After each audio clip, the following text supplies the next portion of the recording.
നമസ്കാരം സുഹൃത്തുക്കളെ, ഏവർക്കും റിയാലിറ്റി ചാനലിലേക്ക് സ്വാഗതം. തൻ്റെ ജീവനക്കാർക്ക് വിപണിയിൽ ഏറ്റവും ഉയർന്ന വേതനം നൽകുന്ന ആദ്യത്തെ ബിസിനസ്സുകാരനായിരുന്നു ഹെൻറി ഫോർഡ്. ഒരിക്കൽ ഒരു പത്രപ്രവർത്തകൻ അദ്ദേഹത്തോട് ചോദിച്ചു, നിങ്ങൾ ആർക്കാണ് ഏറ്റവും കൂടുതൽ ശമ്പളം നൽകുന്നത്? ഫോർഡ് പുഞ്ചിരിച്ചുകൊണ്ട് റിപ്പോർട്ടറെ തൻ്റെ പ്രൊഡക്ഷൻ റൂമിലേക്ക് നയിച്ചു. എല്ലായിടത്തും ജോലി നടക്കുന്നുണ്ടായിരുന്നു. ആളുകൾ ഓടി നടക്കുന്നുണ്ടായിരുന്നു. മണികൾ മുഴങ്ങുന്നു, ലിഫ്റ്റുകൾ ഓടുന്നു. ആൾ മുഴുവൻ ബഹളം കൊണ്ട് നിറഞ്ഞിരുന്നു. തൊട്ടടുത്ത് ക്യാബിനിൽ ഒരാൾ കസേരയിൽ സുഖമായി കിടക്കുന്നു. അവൻ്റെ കാലുകൾ മേശപ്പുറത്ത് താങ്ങി വച്ചിരിക്കുന്നു.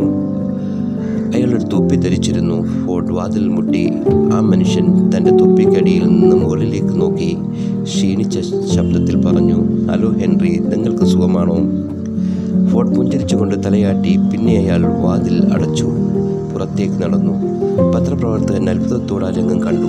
ഫോർഡ് ചിരിച്ചുകൊണ്ട് പറഞ്ഞു, ഇയാൾ എൻ്റെ കമ്പനിയിൽ ഏറ്റവും ഉയർന്ന ശമ്പളം നേടുന്ന ആളാണ്. പത്രപ്രവർത്തകൻ അതിശയത്തോട് ചോദിച്ചു, എന്താണ് ഇയാൾ നിങ്ങൾക്ക് വേണ്ടി ചെയ്യുന്നത്? ഫോർഡ് മറുപടി പറഞ്ഞു, ഒന്നുമില്ല, അവൻ വന്ന ദിവസം മുഴുവൻ മേശപ്പുറത്ത് കാലുകൾ വെച്ചുകൊണ്ടിരിക്കുന്നു.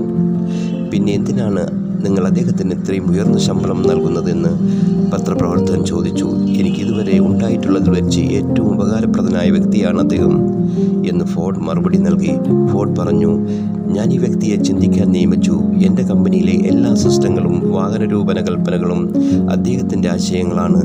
അദ്ദേഹം വരുന്നു, ഒരു കസേരയിൽ കിടക്കുന്നു, ചിന്തിക്കുന്നു, പുതിയ ആശയങ്ങൾ സൃഷ്ടിക്കുന്നു, അവയെനിക്ക് അയക്കുന്നു. ഞാൻ അവയിൽ പ്രവർത്തിക്കുകയും ദശലക്ഷക്കണക്കിന് ഡോളർ സമ്പാദിക്കുകയും ചെയ്യുന്നു. ലോകത്തിലെ ഏറ്റവും വിലപ്പെട്ട കാര്യങ്ങൾ ആശയങ്ങളാണ്. ആശയങ്ങൾക്ക് നിങ്ങൾക്ക് ഒഴിവു സമയം ആവശ്യമാണ്. പൂർണ്ണ നിശബ്ദത, എല്ലാത്തരം സംസാരത്തിൽ നിന്നും മോചനം. നിങ്ങൾ രാവും പകലും തിരക്കിലാണെങ്കിൽ നിങ്ങൾക്ക് പുതിയ ആശയങ്ങളും പുതിയ പദ്ധതികളും കൊണ്ടുവരുവാൻ കഴിയുകയില്ല. അതിനാൽ ചിന്തിക്കാൻ വേണ്ടി മാത്രം ഒരു മിടുക്കനായ വ്യക്തിയെ ഞാൻ നിയമിച്ചിട്ടുണ്ട്. എല്ലാ ദിവസവും എനിക്കൊരു പുതിയ ആശയം നൽകാൻ കഴിയുന്ന തരത്തിൽ ഞാൻ അദ്ദേഹത്തിന് സാമ്പത്തിക സ്വാതന്ത്ര്യം നൽകിയിട്ടുണ്ട്. പത്രപ്രവർത്തകൻ കൈയടിക്കാൻ നിർബന്ധിതനായി. ഹെൻറി ഫോർഡിൻ്റെ ഈ ജ്ഞാനം നിങ്ങൾ മനസ്സിലാക്കാൻ ശ്രമിച്ചാൽ നിങ്ങൾക്കും കൈയടിക്കുന്നത് നിർത്താൻ കഴിയില്ല. ഒരു വ്യക്തി ഒരു തൊഴിലാളിയോ കൈത്തൊഴിലാളിയോ ആണെങ്കിൽ അവർ ദിവസം മുഴുവൻ ജോലി ചെയ്യുന്നു. എന്നാൽ അവർ പടികൾ കയറുമ്പോൾ അവരുടെ ഒഴിവുകൾ സമയം വർദ്ധിക്കുന്നു. വലിയ വ്യവസായങ്ങളിലും പുതിയ മേഖലകളിലുമുള്ള ആളുകൾ വർഷത്തിൽ ഭൂരിഭാഗവും വീട്ടിൽ നിന്നും മാറി നിൽക്കുന്നു.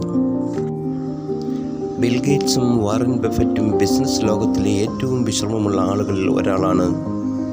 വാറൻ ബഫറ്റ് ഒരു ദിവസം 4.5 മണിക്കൂർ വായിക്കുന്നു. ബിൽ ഗേറ്റ്സ് ആഴ്ചയിൽ 2 പുസ്തകങ്ങൾ പൂർത്തിയാക്കുന്നു.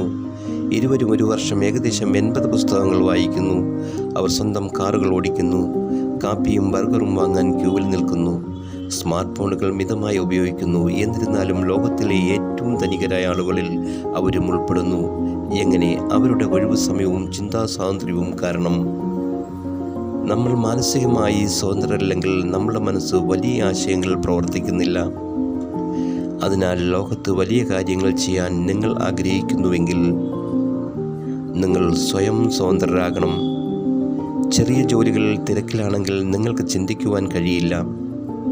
തുടർന്ന് നിങ്ങൾക്ക് ജീവിതത്തിൽ വലിയ കാര്യങ്ങൾ ചെയ്യുവാനും കഴിയില്ല. ഈ കഥ നിങ്ങൾക്ക് ഇഷ്ടപ്പെട്ടുവെങ്കിൽ പ്ലീസ് ലൈക്ക് ചെയ്യുക, ഷെയർ ചെയ്യുക. Have A nice day.